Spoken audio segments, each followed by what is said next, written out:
Good morning, you're listening to Weekend Sports Breakfast with Mark Pougatch and Millwall and Gillingham legend Tony Cascarino. Well, David Moyes' last home game at the London Stadium as West Ham manager ended in victory. They beat Luton 3-1. Luton got off to an early lead through Albert Sambi Lokonga. But in the second half, West Ham turned it around. James Ward-Prowse, Thomas Souček scored, and then 19-year-old George Earthy scored Cass's favourite goal of the week, his first Premier League goal for West Ham.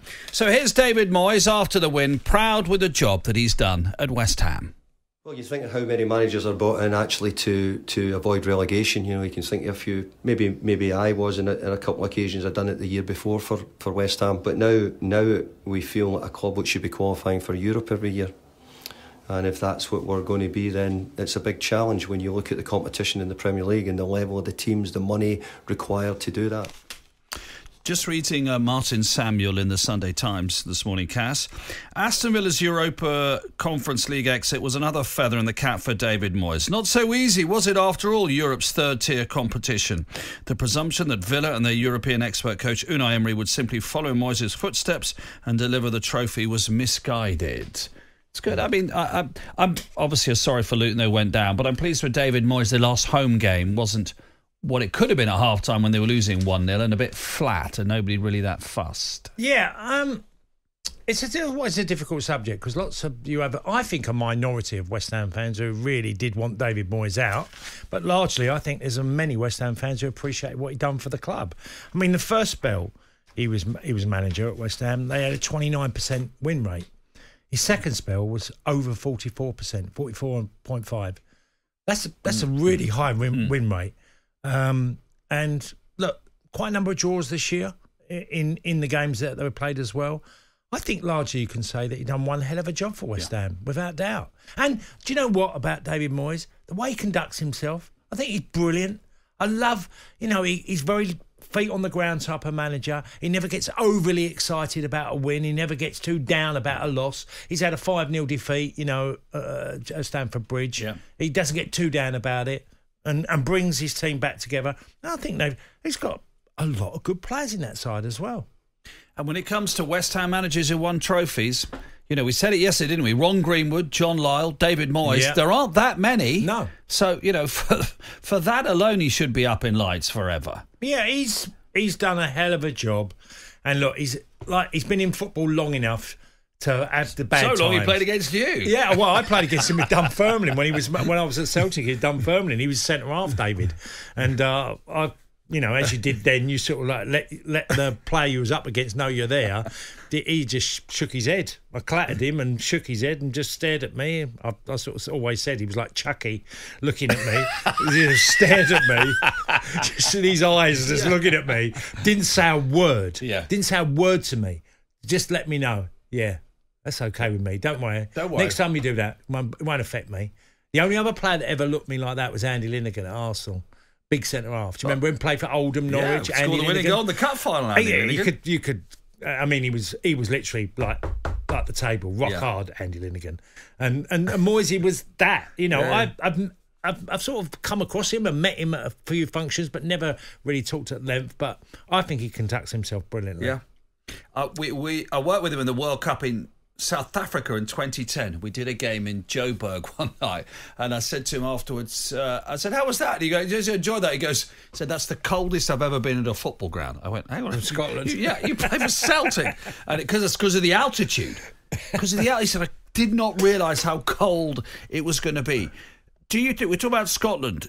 Do you think he's at the stage of his career where he would consider an international job? You know where I'm going with this one, with your hat on. I'll take him tomorrow. Would you take him tomorrow? Absolutely, yeah. Absolutely. Yeah. David Moyes, Republic of Ireland. If he could, he's the age for, he's 61 now. David, international football. I think that time away and being part of, for me, the building of trying to get Ireland to a World Cup in the States in 26. I would love someone like David Moyes. And look, he's earned a lot of money in his career. Now, the Ireland job doesn't pay nowhere near what West Ham would have paid, but it's an exciting project if he could. Because David, I think, gets a lot out of players. Well, that's the point, isn't it? With great respect to the people you played for, it's the maximisation of what you've got at the moment. Exactly. And it's not your era at Ireland. That's quite obvious. Yeah. We've got caught up with the Stephen Kenny era, where it was all about how we played. It always felt, well, we've played, we tried to control the ball, we've tried to do that. Yeah, fantastic. But we're not getting to tournaments. We're not winning enough games. We've got a horrendous record of defeats.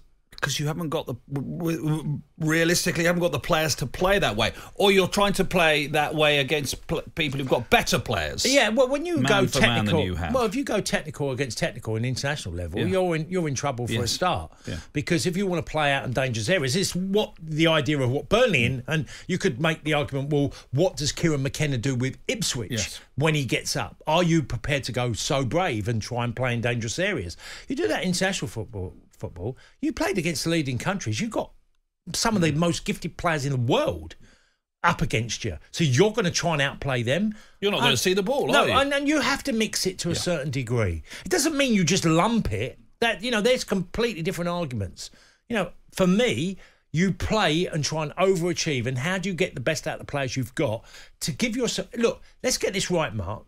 It's more easier now than it's ever been to qualify for tournaments. There's so many doors open for you. There's so many teams involved. You get more opportunities to qualify. And also, there isn't the team that wins the group get through. You can get down to third and you still get into a chance of qualifying.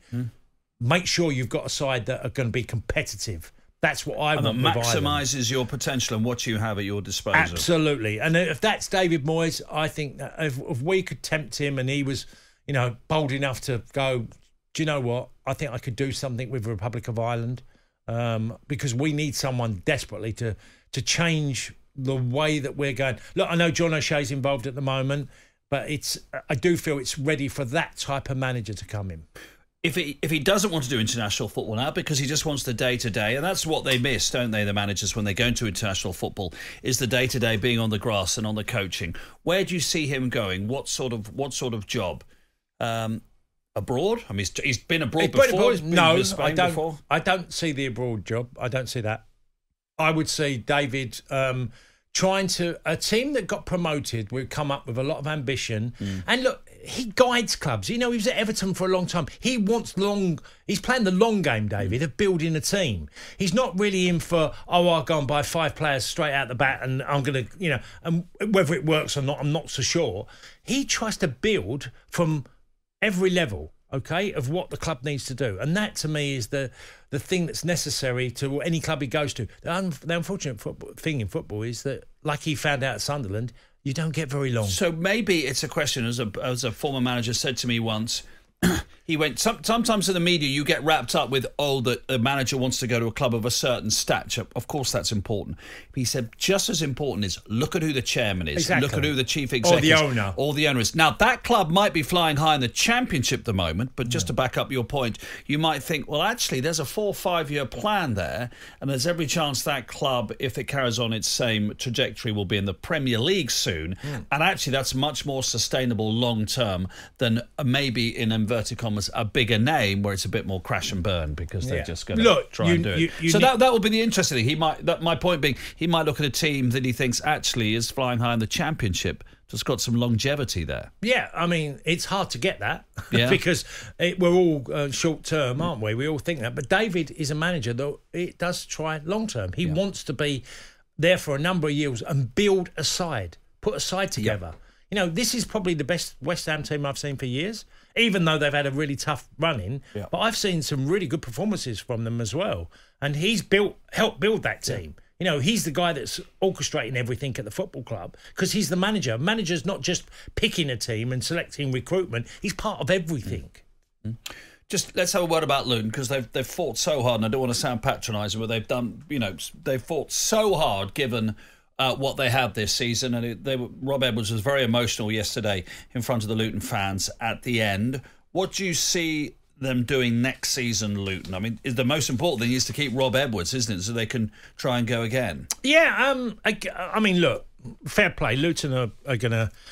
They've come up with a team with a lot of players having to prove they're good enough, and they've done reasonably well. What we can say, they're in a lot of football games. They roll up the sleeves, they dig deep. They've made a number of mistakes. They've took chances on transfers. People like Ross Barley, Lokonga come in from Arsenal on loan. Yeah. They've done some good work. Barkley did great, Andrews Townsend's, gone to the club and played a part. You know, I just think they've just lacked enough quality. You know, set pieces, they're good. Doughty's a great deliverer of the ball, can always pick out somebody. So there's lots of good things. If they keep the basis that side and have that year of learning a lot from this season and come back up, they'll be there or thereabouts next year, I'm sure, with Rob Edwards and a team that's still the same core of players, but adding a little bit more to them. I don't think they need a lot to come straight back. No, I'd hope he'd stay and they keep them all together, and I think they'll have another good go next season. Weekend Sports Breakfast with Natalie Sawyer and Tony Cascarino. Sunday mornings from 6 on AM, on DAB, via the talkSPORT app and on your smart speaker. talkSPORT.